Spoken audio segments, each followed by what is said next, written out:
Hello everyone, welcome back our YouTube channel Aradhana academy. Friends, आज हम देखेंगे सीटेट के लिए सीडीपी के मोस्ट इंपॉर्टेंट क्वेश्चन। फ्रेंड्स, आज ये हमारा 11वां प्रैक्टिस सेट है। इसके पहले हमने ऑलरेडी 10 प्रैक्टिस सेट कर लिया है। तो चलिए शुरू करते हैं आज का ये सेशन। आज के सेशन का पहला क्वेश्चन है, निम्न में से शारीरिक विकास में क्या शामिल नहीं है। तो यहाँ पे आपको बताना है क्या शामिल नहीं है। पहला ऑप्शन दिया गया है शारीरिक आकार व अनुपात में बदलाव। दूसरा ऑप्शन है शारीरिक प्रणाली का कार्य। तीसरा ऑप्शन है प्रतिबोधित बौद्धिक व गतिक कौशल। और चौथा ऑप्शन है संवेगात्मक संप्रेषण में बदलाव। तो यहाँ पे आपका राइट आंसर क्या हो जाएगा, आपको बताना है। तो इस क्वेश्चन में आप सभी का करेक्ट आंसर हो जाएगा ऑप्शन नंबर 4। यहाँ पे आपका 4th ऑप्शन करेक्ट आंसर हो जाएगा, संवेगात्मक संप्रेषण में बदलाव। चलिए अगले क्वेश्चन पे चलते हैं। क्वेश्चन नंबर 2 है बच्चों के विकास का क्रम है। तो बच्चों का विकास का क्रम क्या है, आपको बताना है। पहला ऑप्शन है जन्म के समय निश्चित हो जाता है। दूसरा ऑप्शन है पर्यावरण के उचित सहायता के साथ बदला जा सकता है। तीसरा ऑप्शन है एक समान है और सभी संस्कृतियों में विकास की गति समान रहती है। चौथा ऑप्शन है हमें पूरी तरह से अप्रत्याशित है क्योंकि यह अव्यवस्थित है।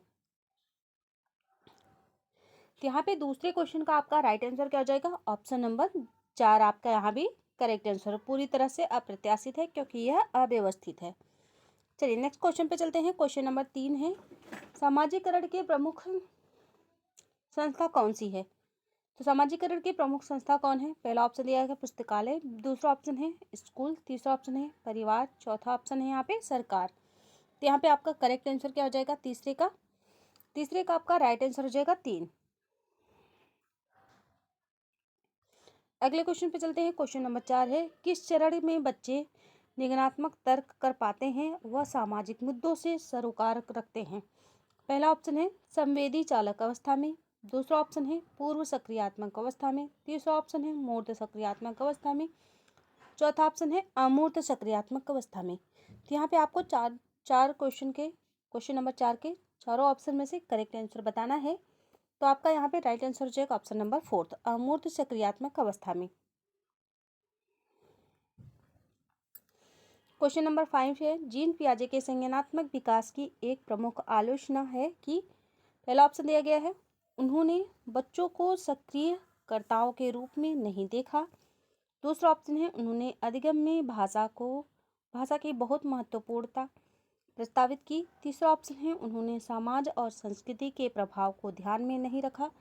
चौथा ऑप्शन है उन्होंने इनाम व सजा के प्रयोग को बहुत ज़्यादा प्रमुखता दी। यहाँ पे आपका राइट आंसर क्या हो जाएगा क्वेश्चन नंबर 5 का। तो करेक्ट आंसर हो जाएगा ऑप्शन नंबर 3। क्वेश्चन नंबर 6 है पियाजे के अनुसार इसमें से कौन सा कारक संज्ञानात्मक विकास में महत्वपूर्ण भूमिका नहीं निभाता है। पहला ऑप्शन है गतिविधि। दूसरा ऑप्शन है अन्वेषण। तीसरा ऑप्शन है भाषा। चौथा ऑप्शन है जैविक परिपक्वता। तो इन चारों ऑप्शन में से आपको करेक्ट आंसर बताना है। फ्रेंड्स, कौन सा ऑप्शन यहाँ पे आपका राइट आंसर हो जाएगा। क्वेश्चन नंबर 6 का आपका करेक्ट आंसर हो जाएगा ऑप्शन नंबर 3 भाषा। नेक्स्ट क्वेश्चन पे चलते हैं। क्वेश्चन नंबर 7 है लॉरेंस कोहलबर्ग द्वारा दिए गए उत्तर पारंपरिक नैतिकता के 5वें चरण सामाजिक अनुबंधन अभिविन्यास में व्यक्ति मानते हैं कि पहला ऑप्शन दिया गया है क्या किसी क्रिया के भौतिक परिणाम ही उसकी अच्छाई या बुराई निर्धारित करते हैं। दूसरा ऑप्शन है नियमों का पालन करने के बदले में किसी प्रकार का लाभ मिलना चाहिए। तीसरा ऑप्शन है सामाजिक व्यवस्था को बनाए रखने के लिए निश्चित नियमों को स्थापित करना और उसका पालन करना आवश्यक है। चौथा ऑप्शन है नैतिक निर्णय स्वचुने हुए नैतिक सिद्धांतों के संदर्भ में किए जाने चाहिए। तो यहाँ पे आपका राइट आंसर क्या हो जाएगा 7वें नंबर क्वेश्चन का ऑप्शन नंबर 4 नैतिक निर्णय स्वचुने हुए नैतिक सिद्धांतों के संदर्भ में किए जाने चाहिए। तो आपका यहाँ पे 4th ऑप्शन करेक्ट आंसर हो जाएगा। क्वेश्चन नंबर 8 है यह विचार कि बच्चों के सीखने में उसके सांस्कृतिक संदर्भ के अनुसार उनकी सहायता व मार्गदर्शन देना चाहिए जिससे प्रस्तावित किया है। पहला ऑप्शन है हावर्ड्स गार्डनर ने। बी ऑप्शन है लॉरेंस कोहलबर्ग ने। तीसरा ऑप्शन है यहाँ पे जीन पियाजे ने। चौथा ऑप्शन है लेव वॉल्स्की ने। तो किसके द्वारा ये कहा गया है आपको बताना है। तो यहाँ पे 8वें नंबर में आप सभी का जहाँ भी सांस्कृतिक सामाजिक आ जाए आपको ये समझ लेना है कि वो किसके द्वारा कहा गया है, लेव वर्जस्की के द्वारा। यहाँ पे आपका चौथा ऑप्शन करेक्ट आंसर हो जाएगा। अगले क्वेश्चन पे चलते हैं फ्रेंड्स। क्वेश्चन नंबर है यहाँ पे हमारा 9। विद्यार्थियों को संकेत व इशारे देना, सोच विचार की प्रक्रियाओं को मॉडल करना किसके उदाहरण हैं? पहला ऑप्शन है अनुकूलन के, दूसरा ऑप्शन है विलंबित अनुसरण के, तीसरा ऑप्शन है रटकर स्मरण के, चौथा ऑप्शन है पाठ के। तो यहाँ पे आपका कौन सा ऑप्शन करेक्ट आंसर होगा आपको बताना है क्वेश्चन नंबर 9 का। तो यहाँ पे मॉडल करना तो क्या है, पहाड़ बांधना।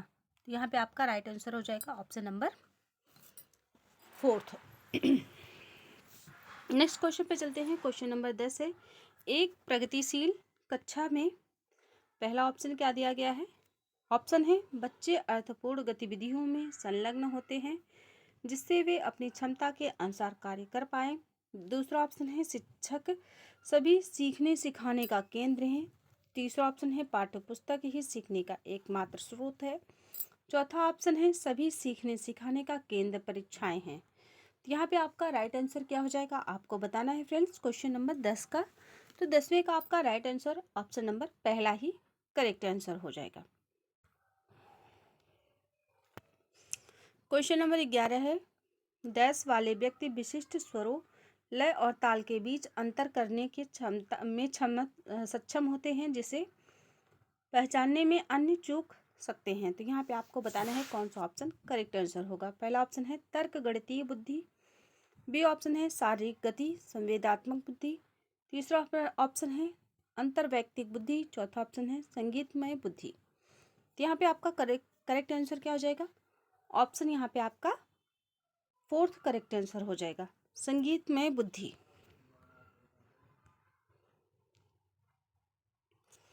क्वेश्चन नंबर 12 है, लेवोजस्की के अनुसार भाषा है। तो लेवोजस्की के अनुसार भाषा क्या है आपको बताना है। पहला ऑप्शन दिया गया है कि संज्ञानात्मक विकास में कोई भूमिका नहीं है। दूसरा ऑप्शन है संज्ञानात्मक विकास में बेहद महत्वपूर्ण है। तीसरा ऑप्शन है संज्ञानात्मक विकास में बाधा डालती है। चौथा ऑप्शन है संज्ञानात्मक विकास के पीछे रहती है। यहाँ पे आपको चारों ऑप्शन में से कौन सा करेक्ट आंसर है आपको बताना है क्वेश्चन नंबर 12 का। तो 12वें का आपका दूसरा ऑप्शन करेक्ट आंसर हो जाएगा। यहाँ पे कथन दिया गया है। कथन क्या है? माध्यमिक स्कूल के शिक्षकों के लिए यह महत्वपूर्ण है कि वे मीडिया में जेंडर रूढ़िवादिता के चित्रण का आलोचनात्मक रूप से देखने के लिए छात्रों को सक्षम करें। और कारण क्या बताया गया है? मीडिया एक महत्वपूर्ण सामाजिकरण एजेंसी है। तो यहाँ पे आपका करेक्ट आंसर क्या हो जाएगा आपको यहाँ पे बताना है। तो 13वें नंबर क्वेश्चन का राइट आंसर क्या हो जाएगा? ऑप्शन नंबर दूसरा, ए और आर दोनों सही हैं परंतु आर जो है सही व्याख्या नहीं करता है ए की। यहाँ पे आपका दूसरा ऑप्शन करेक्ट आंसर हो जाएगा। फ्रेंड्स अगर आपको सेशन पसंद आया तो प्लीज़ लाइक शेयर सब्सक्राइब जरूर कर लीजिएगा। और फ्रेंड्स जैसा कि प्रैक्टिस सेट आप सभी को कंटिन्यू कराया जा रहा है सीडीपी का, हिंदी का, तो साथ ही साथ फ्रेंड्स यहाँ पे आप सभी को एसएसटी के भी और ईवीएस के भी प्रैक्टिस सेट कराए जाएंगे। क्वेश्चन नंबर है यहाँ पे 14, बच्चों के आकलन के बारे में निम्नलिखित में से कौन सा कथन सही नहीं है? पहला ऑप्शन दिया गया है आकलन से बच्चों की तैयारी को परखने में मदद मिलती चाहिए। दूसरा ऑप्शन है आकलन से चिंता और भय पैदा करने में मदद मिलनी चाहिए। तीसरा ऑप्शन है यहाँ पे मूल्यांकन विभिन्न साधनों का उपयोग करके किया जाना चाहिए। चौथा ऑप्शन है मूल्यांकन में सहकर्मी और स्व मूल्यांकन शामिल होना चाहिए। तो यहाँ पे आपका राइट आंसर क्या हो जाएगा? क्वेश्चन नंबर 14 का आपका करेक्ट आंसर हो जाएगा ऑप्शन नंबर 2। चलिए नेक्स्ट क्वेश्चन देखते हैं। क्वेश्चन नंबर 15, आकलन सीखने से कैसे जुड़ा है? पहला ऑप्शन है आकलन और सीखने के बीच कोई संबंध नहीं है। दूसरा ऑप्शन है आकलन सीखने के अंत में होना चाहिए। तीसरा ऑप्शन है आकलन सीखने का एक अभिन्न अंग होना चाहिए। चौथा ऑप्शन है सीखने की मूल्यांकन के आधार पर निर्देशित किया जाना चाहिए। तो यहाँ पे आपका 15 नंबर क्वेश्चन का राइट आंसर हो जाएगा ऑप्शन नंबर तीसरा। नेक्स्ट क्वेश्चन है क्वेश्चन नंबर है 20 16 विद्यालयों में समावेशी शिक्षा है, तो विद्यालयों में समावेशी शिक्षा आप सभी का यहाँ पे राइट आंसर क्या हो जाएगा, ऑप्शन नंबर पहला। को किसी व्यक्ति या समूह विशेष के प्रति दृष्टिकोण के परिणाम स्वरूप उपजी भेदभावकारी और बहिष्कारी गतिविधियों को दूर करने का उद्देश्य रखना चाहिए, तो यहाँ पे आपका पहला ऑप्शन करेक्ट आंसर हो जाएगा। क्वेश्चन नंबर है यहाँ पे हमारा 17, शिक्षक बच्चों को रचनात्मक रूप से सोचने के लिए प्रोत्साहित कर सकते हैं, तो यहाँ पे आपका 17 नंबर क्वेश्चन में ऑप्शन दिया गया है, उन्हें किसी समस्या को हल करने के विभिन्न तरीकों के बारे में सोचने के लिए कहकर, या फिर दूसरा ऑप्शन उन्हें उत्तर रटने के लिए कहकर, या फिर तीसरा ऑप्शन प्रत्यास्मरण पर आधारित प्रश्न पूछकर, या फिर चौथा ऑप्शन उन्हें किसी समस्या के एक पहलू पर ध्यान केंद्रित करने के लिए कहकर। यहाँ पे आपका 17 नंबर क्वेश्चन का राइट आंसर क्या हो जाएगा, ऑप्शन नंबर पहला ही यहाँ पे राइट आंसर हो जाएगा। क्वेश्चन नंबर 18 है, कक्षा में विविधता को पोषित करने के लिए शिक्षकों को किस पर ध्यान देना चाहिए। पहला ऑप्शन है पृथक्करण पे, दूसरा ऑप्शन है नामीकरण पे, या फिर तीसरा ऑप्शन है नकारात्मक भेदभाव पे, या फिर चौथा ऑप्शन है समता पे। यहाँ पे आपका राइट आंसर क्या हो जाएगा 18 नंबर क्वेश्चन का, ऑप्शन नंबर फोर्थ आपका यहाँ पे राइट आंसर हो जाएगा, समता पे। चलिए अगले क्वेश्चन पे चलते हैं। क्वेश्चन नंबर 19 है, पहले से सीखे हुए कार्यों में सुधार लाने के लिए शिक्षक बच्चों को प्रदर्शन देकर सिखा दे रहा है, वह शिक्षण की डैश विधि का प्रयोग कर रहा है, तो यहाँ पे आपको बताना है किस विधि का वो प्रयोग कर रहा है। पहला ऑप्शन है अवलोकन का, दूसरा ऑप्शन है संशोधन का, तीसरा ऑप्शन है प्रतिरूपण का, चौथा ऑप्शन है अनुकरण का। यहाँ पे 19 नंबर क्वेश्चन का आपका राइट आंसर क्या हो जाएगा, ऑप्शन नंबर पहला अवलोकन का। क्वेश्चन 20 है, अभिकथन दिया गया है, गुणज वैकल्य से जूझ रहे विद्यार्थियों को उपयुक्त सामग्री जैसे कि हस्त कौशल युक्त वस्तुएं, गणक यंत्र और गणित के एप्स उपलब्ध कराना महत्वपूर्ण है। तर्क क्या दिए गए हैं, स्वलीनता से जूझ रहे विद्यार्थी गद्यात्मक क्रियाओं को बार बार दोहराते हैं। यहाँ पे आपको कथन और तर्क, अभिकथन और तर्क दिया गया है, इसमें से आपको करेक्ट आंसर बताना है, तो यहाँ पे आपका राइट आंसर क्या हो जाएगा, ऑप्शन नंबर दूसरा। ए और आर दोनों सही हैं, परंतु आर जो है सही व्याख्या नहीं करता है ए की। क्वेश्चन नंबर 21 है, समस्या समाधान की प्रक्रिया में बाधा उत्पन्न होती है।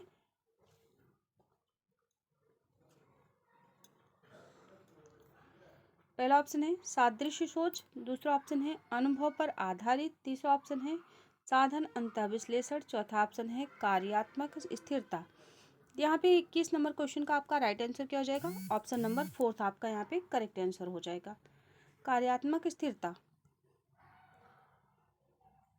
क्वेश्चन नंबर 23 है, निम्नलिखित में से कौन सा कथन सीखने के सामाजिक रचनात्मक परिप्रेक्ष्य का समर्थन नहीं करता है। यहाँ पे क्या पूछा गया है, नहीं करता है। पहला ऑप्शन दिया गया है, अपने साथियों के साथ बच्चों की बातचीत संज्ञानात्मक विकास का महत्वपूर्ण स्रोत, या फिर दूसरा ऑप्शन बच्चे अपने कार्यों के माध्यम से ज्ञान प्राप्त करते हैं, तीसरा ऑप्शन है शिक्षा शास्त्र में ऐसी गतिविधियां शामिल होनी चाहिए जो प्रयोग को प्रोत्साहित करती है, चौथा ऑप्शन है मूल्यांकन शिक्षण के अंत में ही किया जाना चाहिए। तो यहाँ पे आपका राइट आंसर क्या हो जाएगा क्वेश्चन नंबर 23 का, तो यहाँ पे राइट आंसर हो जाएगा option number fourth. Question number 24 है, यहाँ पे अभिकथन और तर्क दिया गया है, अर्थपूर्ण अधिगम सुनिश्चित करने के लिए विद्यार्थियों से यह अपेक्षा की जानी चाहिए कि वे ज्ञान को ठीक उसी तरह से पुनर्रूपित करें जैसे उन्होंने उसे गृहीत किया है। और तर्क क्या दिया गया है, अधिगम बच्चों द्वारा ज्ञान के निष्क्रिय रूप से प्राप्त करने और उसका पुनरुत्थान करने की प्रक्रिया है। यहाँ पे आपका राइट आंसर क्या हो जाएगा क्वेश्चन नंबर 24 का, तो 24 का आपका राइट आंसर हो जाएगा फ्रेंड्स ऑप्शन नंबर फोर्थ। ए और आर दोनों गलत हैं। क्वेश्चन नंबर 25 है, चारू की किसी विषय में कोई अभिरुचि नहीं है तथा वह केवल परीक्षा में उत्तीर्ण होने के लिए पढ़ती है, तो चारू क्या है। तो यहाँ पे आपको बताना है किस लिए चारू पढ़ाई कर रही है, तो यहाँ पे असफलता परिहार विद्यार्थी, यानी कि आपका यहाँ पे फोर्थ ऑप्शन करेक्ट आंसर हो जाएगा। ये फ्रेंड्स क्वेश्चन काफ़ी बार पूछा गया है, ये इम्पोर्टेंट है, काफ़ी बार ये एग्जाम में पूछा हुआ क्वेश्चन है। चलिए अगले क्वेश्चन पे चलते हैं। क्वेश्चन नंबर 26 है, निम्नलिखित में से कौन सी कार्यनीति अधिगम के लिए एक प्रभावी कार्यनीति नहीं है? तो पहला ऑप्शन ये है अर्थहीन अनुवाचन, दूसरा ऑप्शन है अपने किसी साथी को समझाना, तीसरा ऑप्शन है स्वयं से प्रश्न करना, चौथा ऑप्शन है अवधारणा मानचित्र बनाना। तो यहाँ पे आपका राइट आंसर क्या हो जाएगा 26 नंबर क्वेश्चन का? ऑप्शन नंबर ए, अर्थहीन अनुवाचन करना।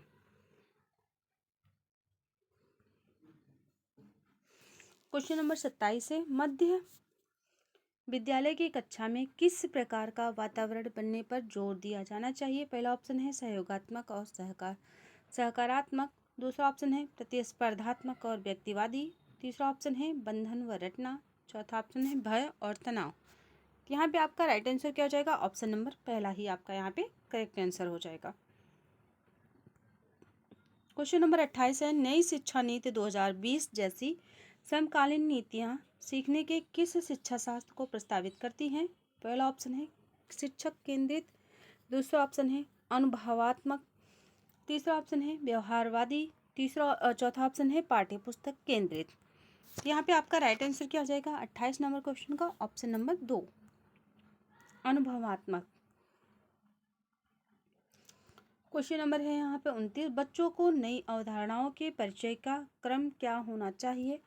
पहला ऑप्शन है वैश्विक से स्थानीय, दूसरा ऑप्शन है अमूर्त से ठोस, तीसरा ऑप्शन है अनुप्रयोग से संप्रत्यात्मक समझ, चौथा ऑप्शन है अपरिचित से परिचित। तो यहाँ पे आपका राइट आंसर क्या हो जाएगा 29 नंबर क्वेश्चन का? ऑप्शन नंबर 2, अमूर्त से ठोस।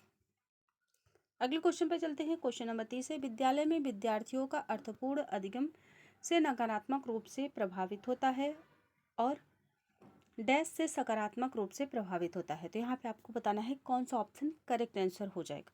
30 नंबर क्वेश्चन का आपका राइट आंसर हो जाएगा ऑप्शन नंबर ए, बहिष्करण प्रथाओं शिक्षार्थी केंद्रित शिक्षा शास्त्र से। तो यहाँ पे हम कुल टोटल 30 क्वेश्चन यहाँ पे कवर किए हैं फ्रेंड्स, और आप सभी को बताना है 30 क्वेश्चन में से कितने क्वेश्चन आपके राइट हुए हैं। ठीक है, अगर आपके यहाँ पे 27 या फिर 28 आ रहे हैं तो आप बहुत ही बेस्ट कर रहे हो। अगर इससे कम है तो फ्रेंड्स आप कंटिन्यू फिर से और भी अधिक ज़्यादा आप लोग जो है प्रैक्टिस सेट लगाइए और अधिक से अधिक जो है प्रैक्टिस सेट अपना करते रहिए, जिससे कि आपके स्कोर अच्छे हो सके। क्योंकि फ्रेंड्स आप सभी का आपने देखा होगा सीटेट का जो इससे पहले आप सभी का एग्ज़ाम हुआ था जुलाई में, तो वहाँ पे आप सभी के जो क्वालिफाई नेचर था वहाँ पे 14 और 18 आया था, यानी कि बहुत ही कम क्वालिफाई हुए थे बच्चे। तो इसलिए आप सभी बहुत अच्छे से प्रिपरेशन कीजिए, क्योंकि TRE 4 आने वाला है, उसमें आप सभी को एक अगर 90 मार्क्स आते हैं अदर स्टेट से हैं तो वहाँ पे आप एलिजिबल रहेंगे। और सबसे अच्छी बात है कि वहाँ पे डोमिसाइल अभी लागू नहीं हुआ है। तो प्लीज़ आप लोग कंटिन्यू प्रिपरेशन करते रहिए। मिलते हैं नेक्स्ट वीडियो में। Thank you so much, thanks for watching.